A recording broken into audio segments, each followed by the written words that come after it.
ভগবানে অর্পিত বিষ অমৃত হয়ে যায়। যেদিন কালীয় নাগের মাথায় গোবিন্দ নৃত্য করছেন, সেদিন কালীয় নাগ ছোবল দিচ্ছে, বারবার গোবিন্দের পায়ে সহস্র মুখ থেকে বিষ ঢালছেন। কে যেন বলছেন পদকর্তা, ওরে গোবিন্দের চরণ মস্তকে পেয়ে বিষ ঢালছিস? কালীয় নাগ বলছেন, ভগবান যা দিয়েছে তাই তো তাকে দিচ্ছি, যা দেইনি তা দেব কি করে? আমাকে সর্প করে পাঠিয়েছেন আর আমার মধ্যে বিষ দিয়েছেন।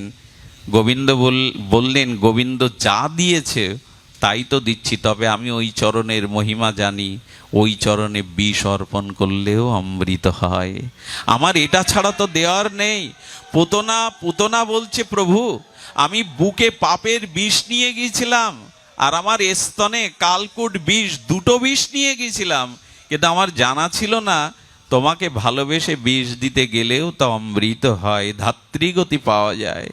ভগবান তুমি এমন তত্ত্ব, তোমাকে বিষ দিতে গেলে তুমি তাকে মাতৃগতি দিয়ে দাও, ধাত্রীগতি দিয়ে দাও। ওগো দয়াল, এমন দয়ালু জগতে কে আছে? ওগো জগতের জীব, চেয়ে দেখো আমি পুতনা।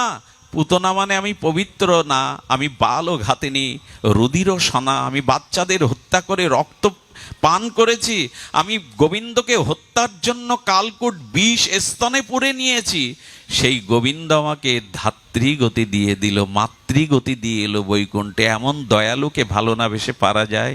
তাই হে জগতের জীব, ভগবানকেই অর্পণ করো। কামনা বাসনা চিত্তে যা আছে ভগবানে অর্পণ করো। তাতে অর্পিত কর্মই, তাতে অর্পিত বস্তুই অমৃত হয়ে যাবে। বিষ অমৃত হয় শুধু অর্পণ করলে। আর আমার কেন জানি মনে হয় জানেন, এই যে কালীয় নাগ, তার মাথার উপরে গোবিন্দ নৃত্য করলেন, গোবিন্দের চরণ পড়লে, একবার আমাকে বলুন তো, যুগ যুগান্তর তপস্যা করে যোগী ঋষি মণি গোবিন্দের চরণ এভাবে পায়? একটু কথা বলুন, পায় কি? আচ্ছা, ও পেল কেন? কালীয় নাগ কেন গোবিন্দের চরণ মস্তকে ধারণ করলো এবং সেই চরণ চিহ্ন গোবিন্দ অঙ্কিত করে দিলেন? এর একটাই কারণ, উনি ছিলেন ভাগবতে উপাখ্যানে আছে চন্দ্রতপ রাজা। কি নাম ছিল ওনার? চন্দ্রতপ রাজা। উনি এক রাজ্যের রাজা, কিন্তু ওনার উদরের শুল বেদনা যায় না। কি বেদনা? শুল বেদনা যায় না। তো সেই শুল বেদনায় যখন কাতরাচ্ছেন, কত কবিরাজ কত ডাক্তার দেখিয়ে যখন কোনো উপায় হলো না, তখন একজন জ্যোতিষী তাকে বললেন, অমুক সরোবরে রাজহংসী সাঁতার কাটছে, ওদের মাংস যদি ভক্ষণ করতে পারো তোমার শুলের বেদনা যাবে। গিয়ে দেখছেন সেই নির্মল সরোবরে রাজহংসী জলকেলি করছে। ওদেরকে যখন ধরে উনি হত্যা করার মানসে গেলেন, তখন রাজহংস কথা বলে উঠেছে, আমাদের হত্যা করে তুমি রোগ সারাতে চাও? তাতে আরও পাপ হবে, চলে যাও। ওই বৃক্ষের তলে দেখো এক সাধুর চরণ, যদি সাধুর চরণ জল পান করতে পারো অভিষেক করে, তবে তোমার চিরদিনের মতো শূল বেদনা যাবে। ভাবলেন যে প্রাণী হত্যা করে লাভ কি, যদি সাধুর চরণ ধৌত চরণামৃত পান করে ব্যথা যায়। চন্দ্রতাপ রাজা চলে গেলেন, কিন্তু গিয়ে কি দেখলেন জানেন? গিয়ে দেখলেন একটা পা বাইরে আছে, ওই বটবৃক্ষের কুঠিরের মধ্যে থেকে একটা পা বাইরে, কিন্তু সেই পা পুজ, রক্ত ফোড়া। আচ্ছা, রাজার কি রুচি হবে ওই চরণ জল করে খাওয়া? যখন ফোড়া দেখলেন, পুজ রক্ত দেখলেন, ঘৃণায় ভরে গেল।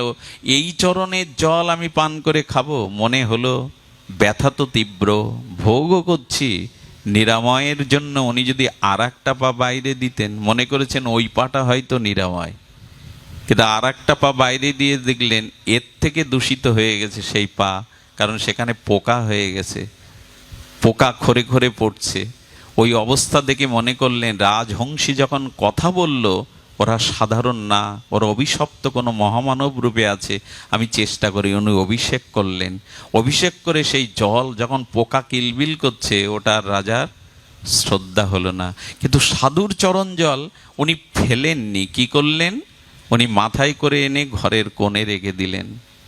শুধু ভক্তগণ, সেই দিন বৈষ্ণব অপরাধের দ্বারা তাকে অভিশাপ পেতে হলো যে সেই সাধুর চরণ ধৌত জলে অবিশ্বাস এনেছি, যা আজ থেকে এই বৈষ্ণব চরণ জলের চরণামৃতের আর তোর রুচি বা বিশ্বাস হলো না, যা মনুষ্য জন্ম না পেয়ে সর্পজনিতে যা। এই সেই কালীয়, এই সেই কালীয়। বললেন যদি তার মাথার উপরে গোবিন্দ চরণ কেন? বলে পান না করলে হবে কি, বিশ্বাস করে তো চরণ জলটা মাথায় ধারণ করেছিল।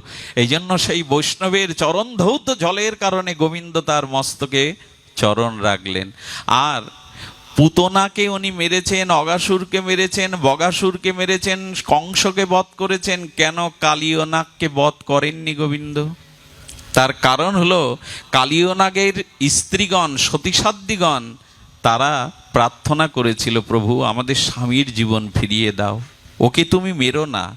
আর এদের কথা কেন শুনেছিলেন জানেন? এদের কথা শুনেছিলেন ওই চরণ জলটা ঘরের কোণে শুনে তার স্ত্রীগণ ওটা শ্রদ্ধায় পান করেছিল। এই জন্য মহাসতী-রূপে তারা গোবিন্দ চরণে ভক্তি লাভ করে কালীয়নাগের হত্যার সময় স্তুতি করতে করতে গোবিন্দ প্রসন্ন হয়ে ওর স্বামীকে ফিরিয়ে দিয়েছিলেন। অর্থাৎ বৈষ্ণব চরণ জলের এ জাতীয় মহিমা।